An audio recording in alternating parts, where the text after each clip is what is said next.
The massive space station Nexus Prime floated in the dark void between stars. Inside its gleaming halls, representatives from across the galaxy gathered for another council meeting. Ambassador Tae-min walked through the curved corridors, his footsteps echoing on the metal floor. He had attended these meetings for 20 years, and something felt wrong today. The meeting hall was huge, with seats arranged in circles around a central platform. Each species had their own section with special chairs and breathing equipment. Tae-min looked toward the human section and stopped walking. The seats were empty, all of them. He checked his watch. The meeting would start in 10 minutes. Humans were never late. They were always the first to arrive, sitting quietly with their data tablets and simple clothes. Other species often joked that humans looked boring compared to the colorful scales and fur of other races. But they were always there. Strange, Tae-min muttered to himself. He pulled out his communication device and tried to contact Ambassador Kim, the human representative. No answer. He tried the backup human delegates. Still nothing. The meeting began without the humans. Chairman Veltar, a tall creature with blue skin and 4 arms, stood at the center platform. His voice boomed through the hall. "Today we discuss the war against the Devourers," he announced. "Our fleets have lost 12 more systems this month. We need new strategies." Tae-min raised his hand. "Chairman, where are the humans? They always help with war planning." Veltar waved dismissively. "Humans come and go as they please. We managed the galaxy before they arrived. We can manage without them for one meeting." But as the discussion continued, problems became clear. The defense reports were confusing. Numbers did not match. Supply routes made no sense. Usually the humans would quietly point out these errors and suggest fixes. Without them, the meeting became a mess of arguing voices and conflicting data. Dr. Sora sat in the observer section, taking notes on her tablet. She was young for a council scientist, only 30 years old, but she had sharp eyes for details. As the meeting dragged on, she noticed something that made her stomach turn cold. She had been monitoring space communications for her research project. Over the past week, she had detected strange patterns in the hyperspace signals. Human colonies were going silent, one by one. Not emergency shutdowns or distress calls. Just quiet. During a break in the meeting, Sora approached Tae-min. "Ambassador, I need to show you something important." They walked to a quiet corner of the station. Sora pulled up her data on a portable screen. "Look at this. 3 days ago, the human colony on Kepler 442 stopped all communications. 2 days ago, the research station at Wolf 359 went dark. Yesterday, 5 more human settlements in the Centauri sector stopped responding." Tae-min studied the data with growing concern. "Equipment failures?" "No, sir. These are controlled shutdowns. Someone is turning off the communications deliberately. And look at this." She switched to another screen, showing ship movements. "Human vessels are leaving their ports. All of them. Cargo ships, passenger liners, even their military escorts. Where are they going?" "That's the problem. They're not filing flight plans. They're just leaving." Tae-min felt a chill run down his spine. In all his years working with humans, they had never done anything without proper paperwork and procedures. They loved their rules and regulations. This behavior was completely unlike them. They returned to the meeting hall, where the arguments had grown louder. Fleet Admiral Zextar was shouting at Trade Minister Blipnor about supply shortages. Chairman Veltar was trying to restore order, but his 4 arms waved uselessly in the air. "If I may interrupt," Tae-min said loudly. The hall fell quiet. "We have a serious problem. The humans are leaving council space." Laughter rippled through the hall. Several delegates made dismissive gestures. "Leaving?" Chairman Veltar's voice carried amusement. "Ambassador Tae-min, humans have been our junior partners for 300 years. Where would they go?" I don't know, Chairman. But they're shutting down their colonies and removing their ships from our territory. This isn't a vacation. This is an evacuation. Minister Quaron, whose species looked like walking trees, spoke up. Perhaps they finally realized they don't belong here. Humans were always the weakest members of the council. We gave them membership out of kindness. More laughter echoed through the hall. Taemin felt anger rising in his chest, but he kept his voice calm. With respect, ministers, humans have contributed significantly to our civilization. They designed our communication networks. They help coordinate our defenses. They follow orders, interrupted Fleet Admiral Zextar. Nothing more. We are the advanced species here. Humans just learned to copy our technology. Sora stepped forward, her young voice cutting through the noise. Sirs, you're not understanding. The communication blackouts are spreading. Human colonies across 17 sectors have gone silent. This isn't random. This is organized. Chairman Veltar's expression grew more serious. Show me this data. Sora's hands shook as she connected her tablet to the main display screen. Maps appeared showing human territories across the galaxy. Red dots marked silent colonies. The pattern was clear and frightening. They started in the Outer Rim 3 months ago, Sora explained. Each week, they moved closer to the core systems. It's like they're withdrawing in stages, making sure everyone gets out safely. The hall fell silent as delegates studied the map. The pattern was too organized to be coincidence. Someone had planned this evacuation very carefully. Fleet Admiral Zextar stood up slowly. 3 months? Why didn't our intelligence networks detect this? Taemin realized the horrible truth. Because we weren't watching them. We never thought we needed to. Humans were our allies, our partners. Junior partners, corrected Minister Quaron, but his voice lacked its earlier confidence. We need to contact them immediately, Chairman Veltar decided. Send messages to all human worlds. Demand an explanation. Sora looked at her data again. Chairman, I don't think anyone is left to answer. The last human settlement in Council space went dark 6 hours ago. The weight of this news settled over the hall like a heavy blanket. For 300 years, humans had been part of Council. Civilization. They attended meetings, followed laws, paid taxes, and served in the military. They had seemed happy to be junior members of the galactic community. Now they were gone. All of them. Without a word of explanation or a formal goodbye. As delegates began to argue about what this meant, Taemin stared at the empty human section of the meeting hall. For the first time in centuries, those simple chairs with their basic design sat vacant. He had a terrible feeling that this was only the beginning. 3 weeks had passed since the humans vanished, and Taemin could not sleep. He walked through the empty corridors of Nexus Prime at night, when most other species were resting. The station felt different now. Colder somehow. His communication device buzzed with an emergency alert. Another one. They came every few hours now, each bringing worse news than the last. Ambassador Taemin to the crisis center immediately, the voice announced. He hurried through the hallways to the command room where Chairman Veltar waited with other senior officials. The large display screens showed a map of the galaxy with red warning lights blinking across multiple sectors. The Kepler defense line has collapsed, announced Fleet Admiral Zextar. His usual confidence was gone, replaced by barely controlled panic.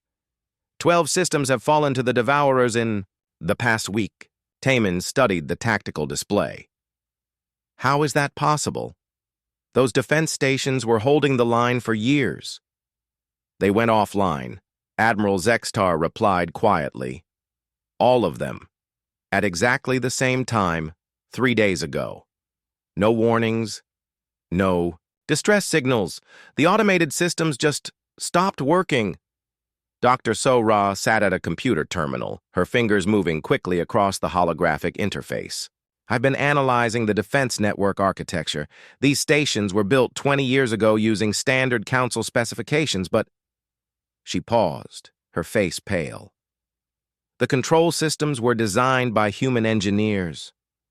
So? Chairman Au. Veltar's four arms crossed impatiently. Humans build many things for the Council. They follow our blueprints. No, sir, you don't understand. I've been looking at the technical documentation. Humans didn't just build these systems, they designed them. The entire network runs on human-created software with human-written command protocols. Admiral Jae Sung, one of the few humans who had stayed behind, spoke up from the back of the room. The defense grid was never designed to run without human oversight. We built in automatic shutdown procedures to prevent the systems from being captured if our positions were overrun. All eyes turned to him.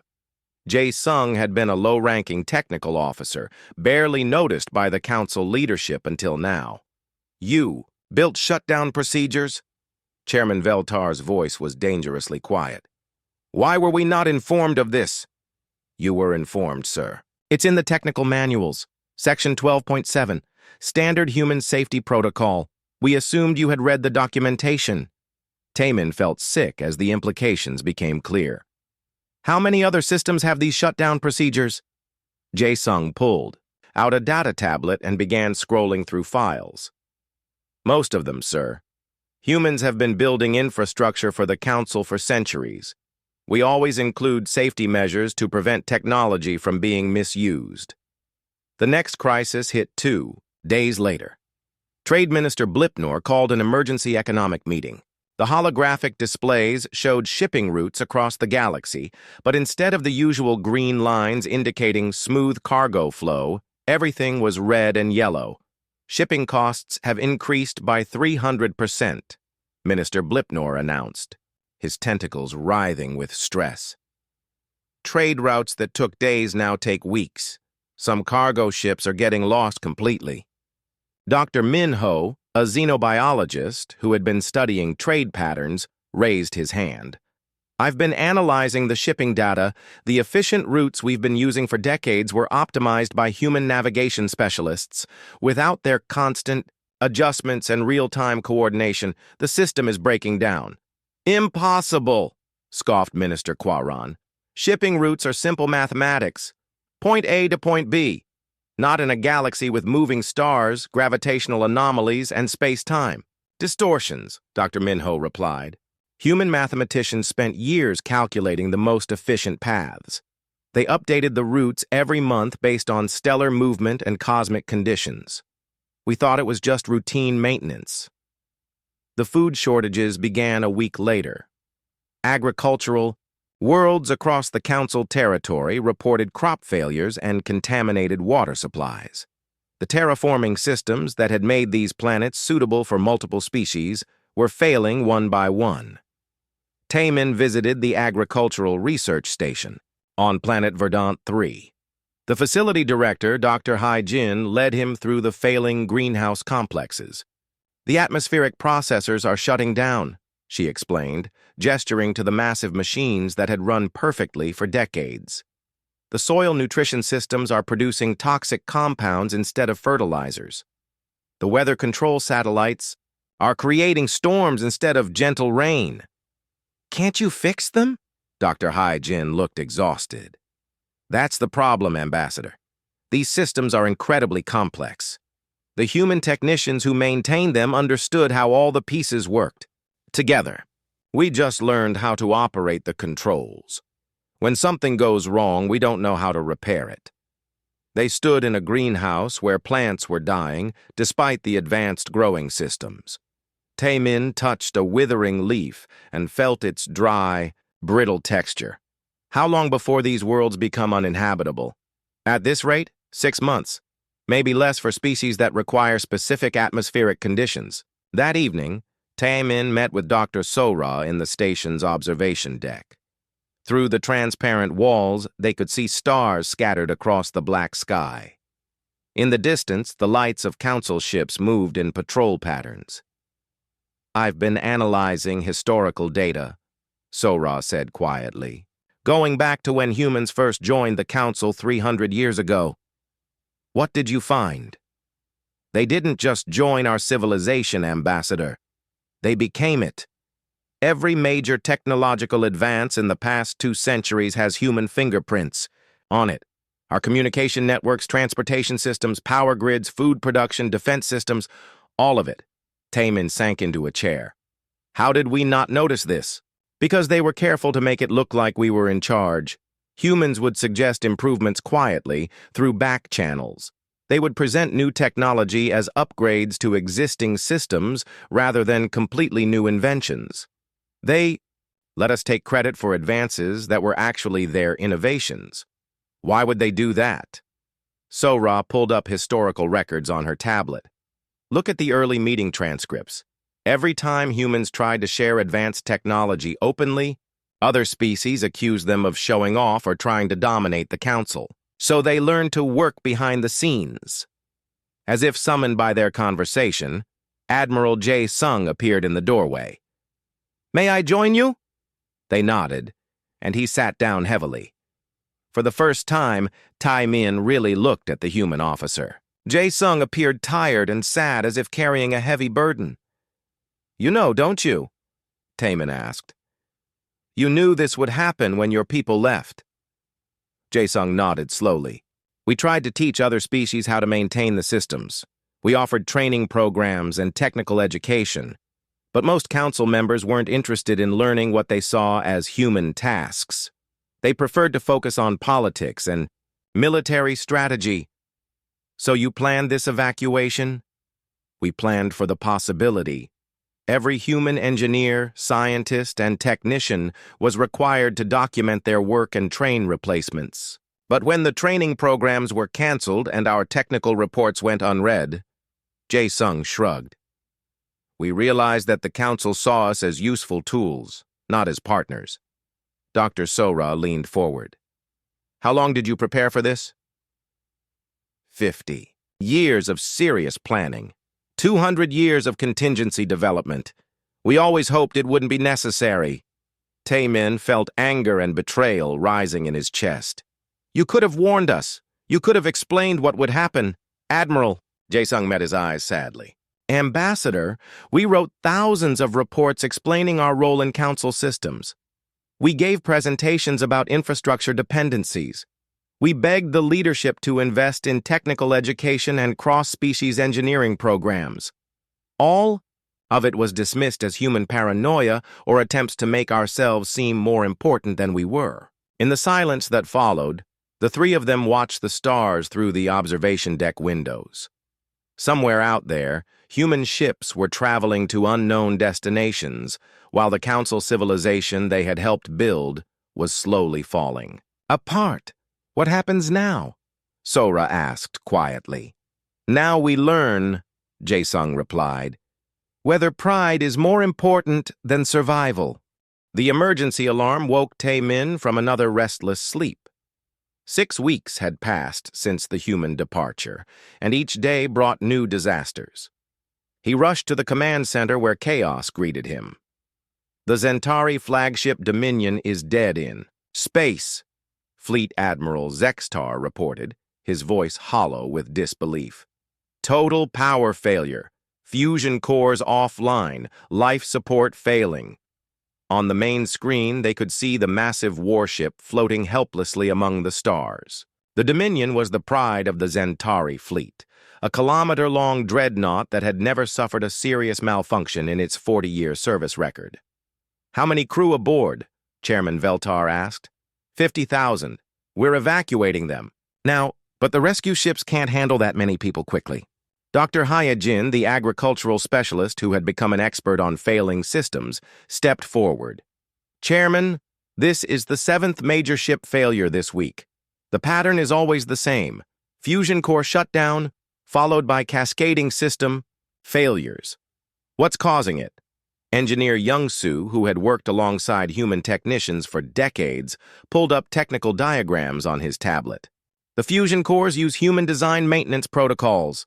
They require specific procedures every 90 days to prevent magnetic field destabilization. Without proper maintenance, the containment systems fail. Chairman Veltar's 4 arms gestured angrily. Then follow the procedures. Read the manuals. We tried, sir. The maintenance requires quantum-level adjustments to 17 different subsystems. Human engineers spent years learning these procedures. We don't have that time or expertise. Taemin studied the rescue operation on the display screen. Tiny ships swarmed around the dying dreadnought like insects around a fallen giant. How many other ships use human-designed fusion cores? Young-Soo consulted his files. 60% of the Council fleet, sir, including most of the heavy cruisers and all of the deep space exploration vessels. The implications hit everyone, at once. The Council's military power was literally disappearing, one ship at a time. The next crisis came from the communication networks. Dr. Sora had been working around the clock to maintain the quantum relay system that connected worlds across the galaxy. She looked exhausted when she briefed the emergency committee. The relay network is collapsing, she announced without ceremony. We've lost contact with 3 entire sectors in the past week. The remaining relays are operating at 30% efficiency. Fix them, Chairman Veltar ordered. I can't, sir. The quantum alignment requires constant micro-adjustments based on stellar drift and gravitational fluctuations. Human technicians perform these calibrations continuously. Without them, the quantum fields become unstable and the relays shut down. Admiral Jae Sung, who had become the Council's unofficial expert on human technology, explained further. The quantum relay system wasn't designed to be automatic. It requires intuitive understanding of quantum mechanics that takes decades to develop. Humans who worked on the relays started as children, learning the mathematics and physics gradually. Minister Quaran's tree-like form swayed with agitation. Surely other species can learn these skills. With enough time, yes. But training a quantum relay technician takes 20 years minimum. We need solutions now, not decades from now. As if to emphasize the point, another red light appeared on the communication map. The Arcturus sector had gone dark. Meanwhile, Chairman Veltar's government faced growing pressure from member worlds. The Zentari Empire had always been the dominant force in the Council, but their authority depended on their ability to maintain order and prosperity. With ships failing and communications breaking down, other species began questioning Zentari leadership. We must force the humans to return, Chairman Veltar declared during a closed session with his senior advisors. Send military expeditions to their colonies. Bring them back by force if necessary. Admiral Zextar shifted uncomfortably. Sir, we've tried to locate human settlements. We've sent scout ships to their registered colony worlds. The planets are empty. Empty? Completely evacuated, sir. But the infrastructure is intact. Cities, farms, spaceports, everything. They just took their people and left. Dr. Minho had accompanied one of these expeditions to the former human colony on New Geneva. His report painted an eerie picture. The city looked like everyone had simply vanished, he told the committee. Food still on tables, computers still running, transportation systems operating normally, but no people anywhere. No signs of struggle? No indication where they went? None, sir. It was like they had planned every detail. Even the garbage had been emptied and the lawns had been mowed before they left. Taemin found this detail particularly disturbing. They maintained their cities even while evacuating? Yes, Ambassador. As if they wanted to leave everything in perfect condition for whoever came after them. The most shocking discovery came when Dr. Sora gained access to a human data archive that had been left behind on the research station Meridian. The files contained centuries of detailed records about Council civilization. They were studying us, she reported to the emergency committee, her voice barely above a whisper. Detailed psychological profiles of every species. Analysis of our social structures, political systems, economic patterns, everything. She displayed some of the files on the main screen. The committee members stared at comprehensive assessments of their own cultures written from an outside perspective. Look at this report on Zentari leadership psychology, Sora continued. It describes how Zentari culture values dominance displays over practical problem solving, how they prefer to give orders rather than learn technical details. Chairman Veltar's blue skin darkened with anger. These are lies and insults. Are they, sir? Admiral Jae-sung asked quietly. When was the last time you personally learned how any council system actually works? When did you last study the technical details of ships, computers, or power grids? The question hung in the air like a challenge. Everyone in the room knew the answer. Council leadership focused on politics and strategy while leaving technical matters to subordinates. Dr. Minho found another disturbing file. This document analyzes council dependency patterns. It predicts exactly what would happen if humans withdrew their technical support. Economic collapse, communication breakdown, military failures, everything that's happening now. When was this written? Taemin asked. 150 years ago, sir. The room fell silent as the implications sank in. Humans had been planning for this situation for centuries, not decades. They had understood the Council's weaknesses better than the Council understood itself. There's more, Sora said reluctantly. Personal files on individual Council members, detailed analyses of their motivations, fears, and decision-making patterns. She displayed Taemin's own file, and he read about himself through human eyes. The assessment was uncomfortably accurate, describing his genuine desire for interspecies cooperation, while noting his tendency to avoid difficult confrontations.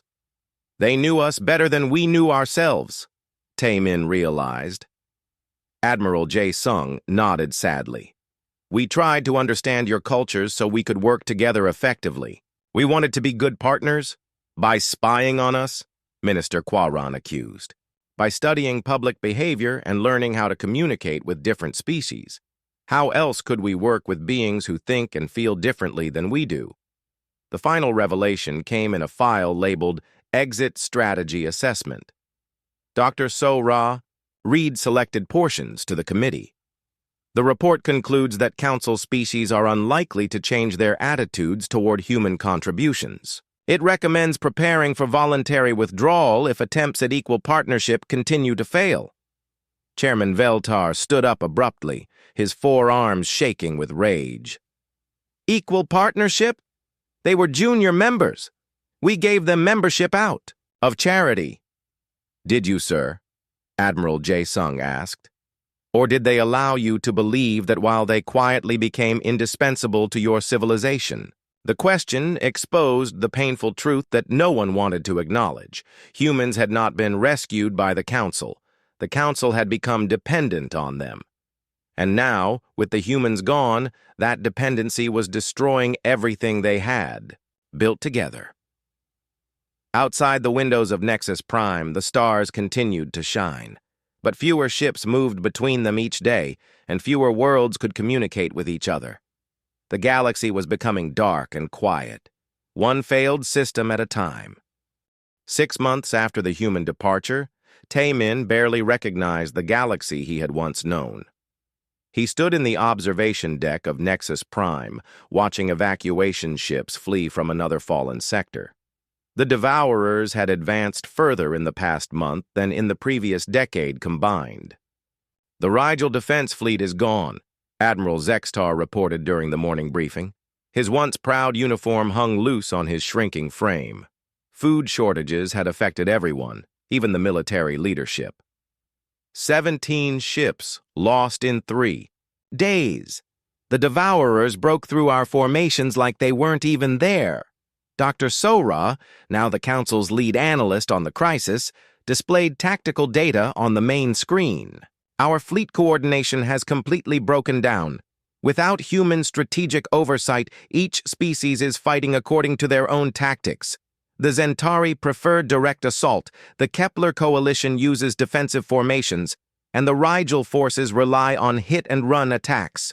So we use combined tactics, Chairman Veltar said irritably. This is basic military strategy. The problem is communication, sir, explained Admiral Jae-sung.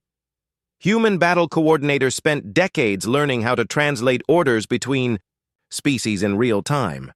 When a Zentari commander says advance aggressively, it means something different than when a Kepler admiral gives the same order. Engineer Young-Soo nodded agreement. Humans served as interpreters for military communications. They understood how each species thinks about warfare and could coordinate joint operations. Without them, our fleets are fighting separate battles, instead of unified campaigns. The military disasters were matched by civilian catastrophes. Food riots had broken out across the Zentari homeworld when the agricultural systems finally collapsed completely. Dr. Hai-Jin had spent weeks trying to maintain crop production, but the sophisticated farming technology was beyond anyone's ability to repair. The hydroponic systems are producing poison instead of nutrients, she reported to the Emergency Council. The genetic modification programs that adapted crops for different species have reversed themselves. Plants that were safe for Zentari consumption are now toxic. Minister Blipnor's tentacles writhed in distress. How is this possible? These systems worked perfectly for decades. Human geneticists designed crops that could feed multiple species safely, Dr. Hai-Jin explained. But the genetic modifications were unstable by design. They required constant monitoring and adjustment to prevent harmful mutations. Without human oversight, the crops are reverting to their original forms, which are poisonous to most council species. Taemin felt sick as he realized the implications. How many worlds are affected? All of them, sir. Every agricultural world in council space used human-designed crop systems. Traditional farming methods can't support the population levels we've reached over the past centuries. The scope of the crisis became clear when Dr. Minho presented his demographic analysis to the council leadership. The numbers were terrifying. Without human medical technology and food systems, the Zentari population will decline by 60% within 5 years, he announced to the stunned assembly. The Kepler coalition faces similar losses. The Rigel Federation might lose 70% of their people. You're talking about genocide, whispered Minister Kwaran. I'm talking about carrying capacity, Dr. Minho replied grimly. Human technology allowed council species to support much larger populations than their homeworlds could naturally sustain. Without that technology, the populations must shrink to sustainable levels.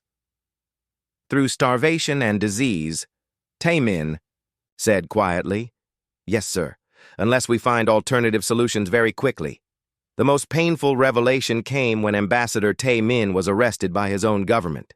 The Kepler coalition leadership needed someone to blame for the disaster, and Taemin's long association with humans made him a convenient target. "You knew," accused Chancellor Daeho during the interrogation. "You worked with them for decades. You must have known they were planning this betrayal."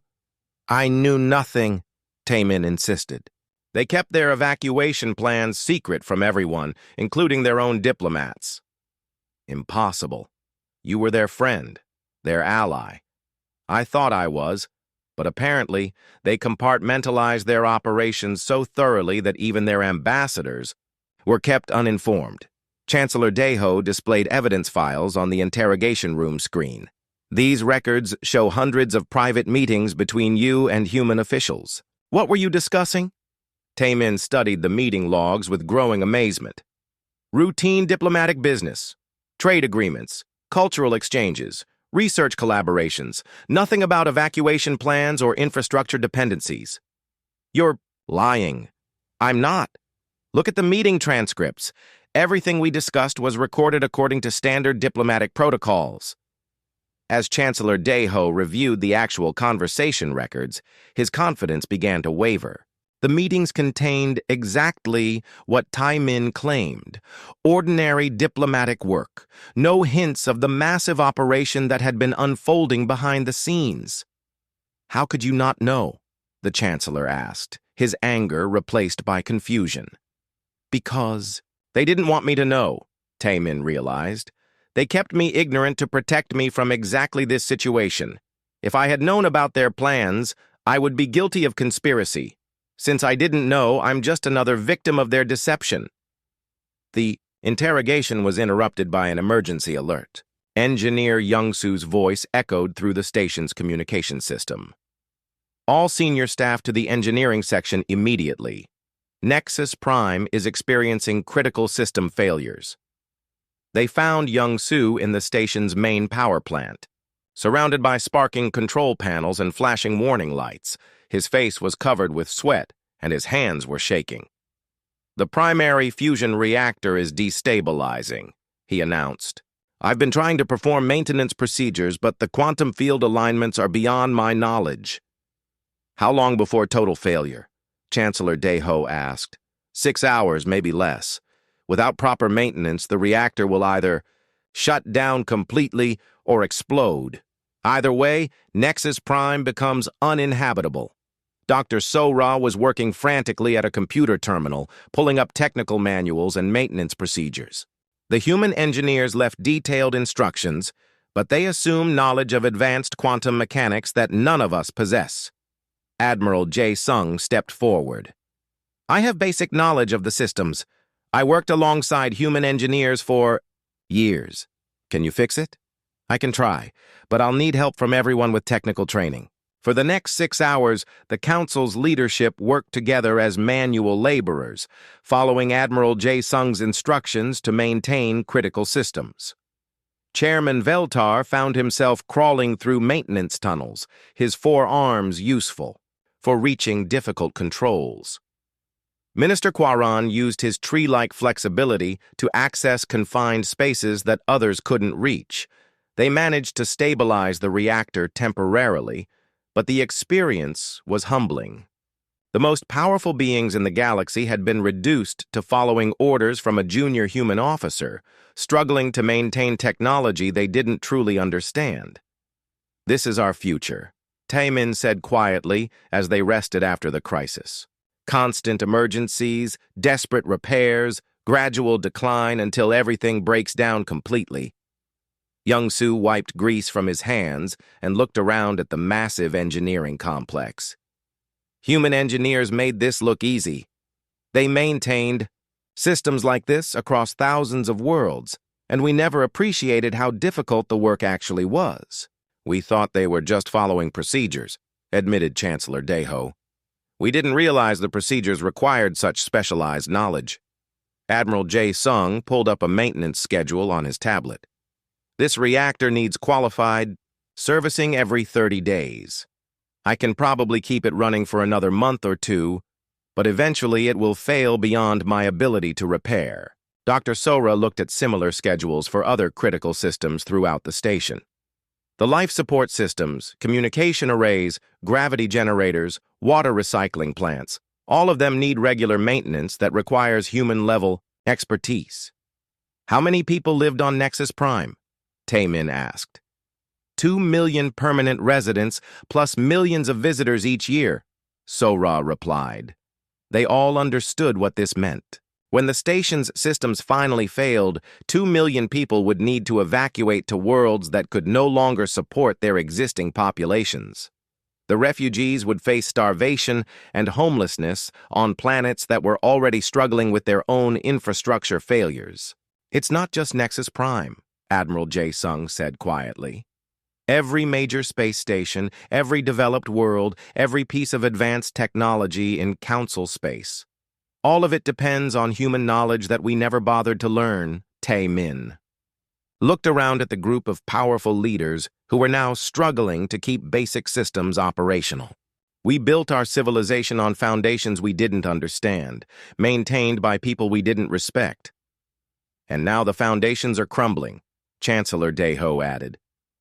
Through the station's windows, they could see the lights of ships in the distance, fewer each day as vessels broke down or were lost to the advancing devourers. The galaxy was becoming darker and quieter as the human-built infrastructure that connected it slowly fell apart. What happens when the last systems fail? Captain Jin Woo had volunteered for the most dangerous mission in Council history. After months of failed attempts to locate the vanished humans, Long-range scouts had finally detected signs of human civilization in a previously unexplored arm of the galaxy. The Council's last functioning warship, the Endeavor, carried a diplomatic team toward coordinates that might hold their salvation. "Jump complete," announced Navigator Lee Sang from his station. "We're now in the Perseus Arm, approximately 50,000 light-years from Council space." Through the ship's main viewport, Jin-Woo could see something that made his breath catch. The star system ahead blazed with artificial lights. Massive space stations orbited a blue-green world, their surfaces gleaming with advanced materials. Ships moved between the stations in organized patterns, their hulls displaying technology far beyond anything in Council space. "Those are human vessels," Dr. Sora confirmed, studying the sensor readings. "But their design is completely different, more advanced. These ships are at least 2 centuries ahead of the technology humans used in Council space." Taemin, who had been released from detention to serve as the mission's diplomatic expert, stared at the display in amazement. "They've been holding back. All this time, they had technology like this and never showed us." Admiral Jae-sung stood quietly at the rear of the bridge. As the only human among the diplomatic team, he had been essential for the mission. But Jin-Woo could see the sadness in his eyes as he looked at his people's true home. "Captain Jin-Woo," came a voice over the communication system. The transmission was clear and strong, without the static that plagued most long-distance calls in Council space. "This is New Earth Traffic Control. Please state your purpose in human territory."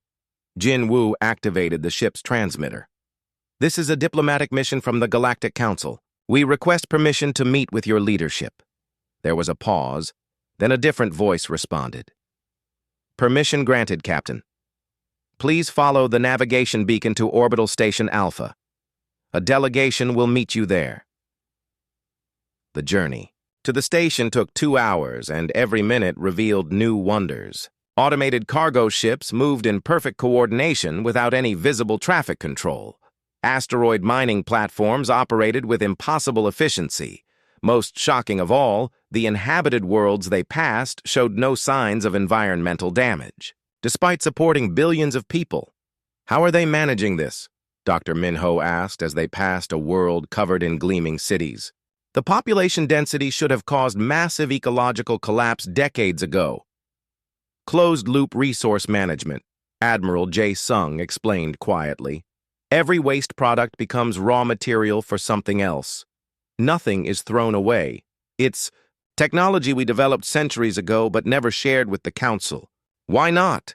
Taemin demanded. "Because Council species weren't interested in environmental protection. You preferred expanding to new worlds rather than taking better care of existing ones." Orbital Station Alpha was larger than Nexus Prime and, clearly, more advanced. As their ship docked, Jin-Woo could see that the station's corridors were filled with humans of all ages, living normal lives in a functioning civilization. Children played in parks with artificial gravity and controlled weather. Adults worked in laboratories and offices that hummed with quiet efficiency. The human delegation that met them was led by President Park Yeon-ji, a middle-aged woman whose calm confidence reminded Jin-Woo of the human diplomats he had known in Council space. But there was something different about her manner, a sense of authority that the humans in the Council had never displayed. "Welcome to New Earth," President Park said as they gathered in a conference room overlooking the planet below. "I apologize for the confusion about our location. We hoped the Council wouldn't need to find us." "Why did you leave?" Taemin asked immediately. "Your departure has caused catastrophic damage to Council civilization." President Park activated a holographic display showing star charts of Council space. Red zones marked areas now controlled by the Devourers. Yellow zones indicated regions with failing infrastructure. Green zones, showing stable areas, were becoming smaller each day. "We left because staying had become impossible," she replied. Despite 3 centuries of cooperation, Council species continued to treat us as junior partners while depending entirely on our technology and expertise. Dr. Sora leaned forward. "But you never told us how dependent we had become." If we had known, you were told repeatedly, President Park interrupted, displaying hundreds of human reports and recommendations that had been filed with council leadership over the decades. Every year, human engineers submitted detailed analyses of infrastructure dependencies. Every year, we requested funding for cross-species technical training programs. Every year, we warned about the consequences of treating human expertise as expendable. Jinwoo scanned through the report titles displayed on the hologram. Critical Infrastructure Assessment, Year 2387. Recommended Redundancy Protocols for Multi-Species Systems, Year 2391. Emergency Preparedness Training Proposal, Year 2395. The list went on for decades. What happened to these reports? He asked. They were filed and forgotten, Admiral Jae Sung answered. Council leadership considered them boring technical documents. I attended meetings where these reports were dismissed without being read. President Park switched the display to show recordings of actual council meetings. Jinwoo watched his own leadership dismiss human representatives who tried to explain the complexity of the systems they maintained. We tried to teach, President Park continued. We offered free training to any council species interested in learning human technology. Do you know how many students enrolled in our engineering programs? How many? Taemin asked. 12. In 300 years. 12 individuals from a galactic population of trillions. The silence that followed was painful. Jinwoo realized that his own people had been offered the knowledge they now desperately needed, but had been too proud to accept it. We also tried to share our advanced technology gradually, President Park continued. But every time we introduced innovations that were significantly ahead of council capabilities, we were accused of showing off or trying to dominate other species. She displayed another set of records showing human proposals for advanced fusion, reactors, quantum communication systems, and automated manufacturing. All had been rejected by council leadership as unnecessarily complex or inappropriate for joint development. So you deliberately limited the technology you shared with us, Dr. Minho asked. We shared what you were willing to accept. Unfortunately, that meant hiding most of our real capabilities. Dr. Sora was studying the technical specifications displayed on the hologram. These power systems are 10 times more efficient than anything we use in council space. These ships can travel distances that would take our vessels months to cover. Why keep this secret? Because we learned from experience, President Park replied sadly. Early in our relationship with the Council, we shared some of our more advanced technology freely. The result was panic and accusations that we were trying to conquer the galaxy through technological superiority. Admiral Jae Sung pulled up historical records on his personal tablet. The quantum drive incident of 2267.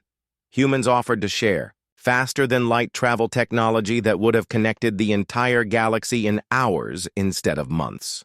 The Council leadership accused us of creating weapons of mass destruction and demanded we destroy all research. We tried again with advanced medical technology in 2298. President Park continued. Life extension treatments that could have doubled the lifespan of any species. Council leaders claimed we were trying to create immortal human overlords. Jinwoo felt ashamed as he listened to the history of failed cooperation. So you decided to pretend to be less advanced than you were. We decided to work within the limitations that Council pride created.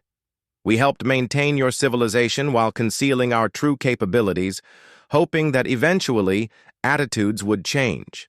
Why didn't they change? Taemin asked.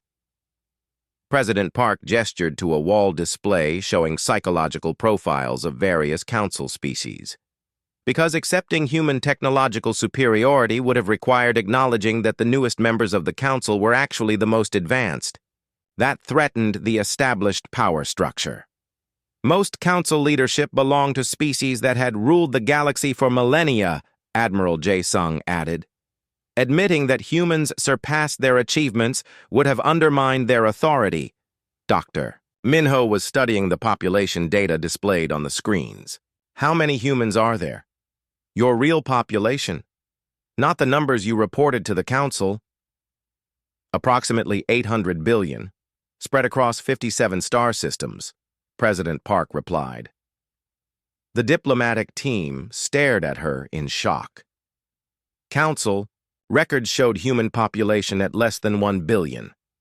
You lied about your numbers? Jinwoo accused. We reported the population of humans living in Council territory, which was accurate. We never claimed it was our total population. Taemin was beginning to understand the full scope of human deception. You were never refugees seeking Council membership. You were explorers studying us. We were scientists and anthropologists, interested in understanding how other intelligent species had developed, President Park confirmed. The emergency session of the Galactic Council convened in what remained of Nexus Prime's main assembly hall. Half the lighting had failed, and the air recycling systems created a constant background hum that reminded everyone of their desperate situation. Only 15 species were represented now, down from the 47 that had attended meetings just 1 year earlier. Chairman Veltar looked older and smaller than Taemin remembered. The proud Zentari leader's forearms moved weakly as he called the session to order. We have received Captain Jinwoo's full report on his diplomatic mission to human territory, the chairman announced. The situation is worse than we feared. Dr. Soros stood to present the findings to the assembled delegates. Her voice was steady, but Taemin could see the exhaustion in her eyes. Human civilization is not only intact, but thriving, she reported. Their population exceeds 800 billion individuals across 57 star systems. Their technology is centuries ahead of our current capabilities. Most importantly, they possess the resources to help us, but they have no intention of returning to Council space. Minister Quaran's tree-like form swayed with agitation. Then we demand they honor their obligations. They were Council members. They owe us assistance. With respect, Minister, Captain Jinwoo replied. They fulfilled their obligations completely.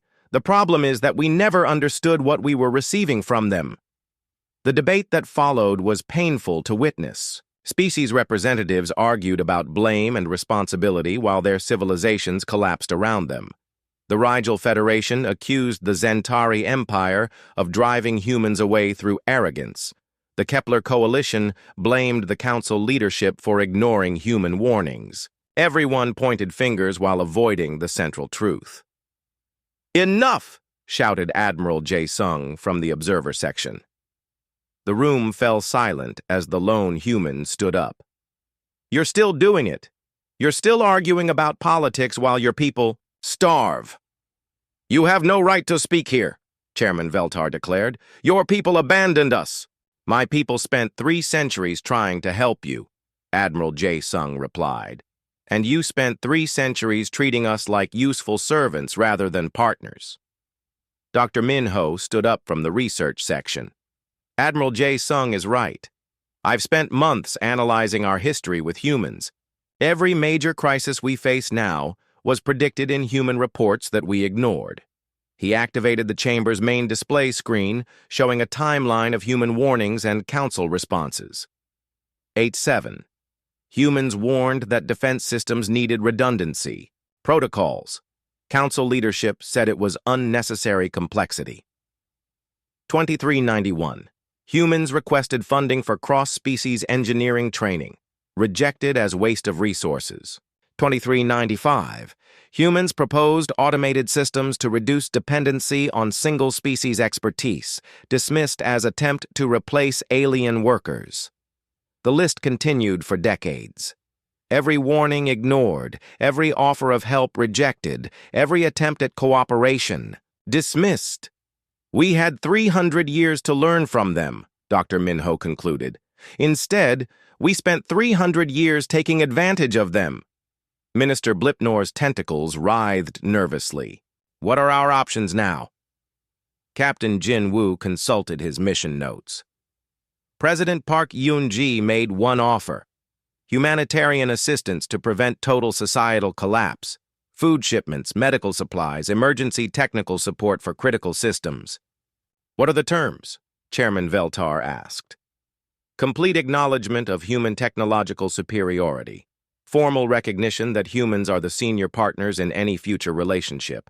And permanent oversight of Council territory by human administrators. The silence that followed was deafening. For species that had ruled the galaxy for millennia, the terms were humiliating beyond comprehension. That's conquest by charity, Minister Quaran protested. No, corrected Admiral J. Sung. That's what partnership with humans always should have been. They're offering to take responsibility for maintaining the civilization you couldn't manage. Without them, young engineer Young Su raised his hand from the technical section.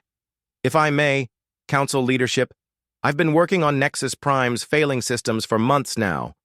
Without human help, this station will be uninhabitable within 30 days. We don't have the luxury of pride anymore. His words carried the weight of personal experience. Young Su had spent months crawling through maintenance tunnels, desperately trying to keep basic systems operational with inadequate knowledge and failing equipment. How many worlds face similar situations? Taemin asked. Dr. Sora consulted her data tablet. All of them, Ambassador. Every developed world in Council space depends on human-designed infrastructure. Agricultural systems are failing, power grids are destabilizing, communication networks are collapsing. Without immediate intervention, we're looking at the death of billions. The mathematical reality was undeniable. Council civilization would not survive another year without human assistance. Chairman Veltar's voice was barely above a whisper when he spoke. What about military resistance? Could we force them to help us? Captain Jinwoo shook his head. Sir, I saw their defenses. Their smallest patrol ships carry more firepower than our largest dreadnoughts, and they have thousands of them. Military action would be suicide. Then we surrender, Minister Quaran said bitterly. After ruling the galaxy for 10,000 years, we surrendered to the species we thought was least important. We accept reality, corrected Dr. Minho. The reality that we built our civilization on a foundation we didn't understand, maintained by people we didn't respect. The vote, when it came, was unanimous. Every surviving Council species chose survival over pride. The formal surrender documents were transmitted to human territory within hours. The response came quickly. President Park Yoon-ji's image appeared. On the communication screen, her expression serious but not unkind. The human Commonwealth accepts responsibility for maintaining essential services in former Council territory, she announced. Relief ships are already en route to your most critical locations. Emergency food supplies will arrive within 48 hours. True to their word, human ships began appearing throughout Council space within days. Unlike the simple vessels that humans had used during their Council membership, these ships were clearly advanced beyond anything the aliens had imagined. Engineer Hyojin was among the first to meet the human relief teams when they arrived at Nexus Prime. The lead engineer, a woman named Dr. Kim Nari, surveyed the station's failing systems with professional efficiency. We'll have everything stable within a week, Dr. Kim announced after her initial assessment. Full repairs will take about a month. How many people are you bringing? Hyojin asked. Just my team of 6 engineers. We don't need large crews when we understand the technology. Hyojin watched in amazement as the human team worked. In 3 days, they accomplished more repairs than Council engineers had managed in 3 months. Systems that had seemed impossibly complex became simple under human hands. Could you teach us to do this? She asked Dr. Kim. Of course, but it will take years to learn properly. Are you willing to start as a student rather than trying to maintain your current position? It was a question that summarized the new reality. Council species could learn human technology, but only by admitting their ignorance and starting over. Some adapted better than others. Dr. Sora enrolled immediately in human engineering programs, eager to understand the technology she had struggled to maintain. Dr. Minho began studying human social sciences, fascinated by the civilization that had operated hidden within the council. Others found the transition more difficult. Former Chairman Veltar refused to acknowledge human authority and retreated to an isolated colony world with other Zentari hardliners. Minister Quaran led his species into voluntary isolation rather than accept human oversight. Taimin chose a different path. He accepted appointment as a liaison between human administrators and former council species, helping to bridge the cultural gap between civilizations. "Do you think we'll ever be equals again?" he asked Admiral Jae-sung during one of their weekly meetings.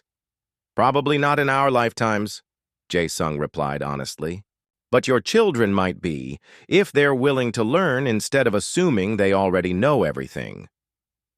The transformation of council space proceeded rapidly under human management. Agricultural systems were upgraded to sustainable designs that could feed larger populations without environmental damage. Communication networks were rebuilt with quantum relay technology that connected every world in real time. Defense systems were established that held the devourers at bay while requiring minimal maintenance. Most importantly, human administrators established schools throughout former council territory. Young aliens could learn human science and technology, but only alongside human values of cooperation, humility, and respect for knowledge.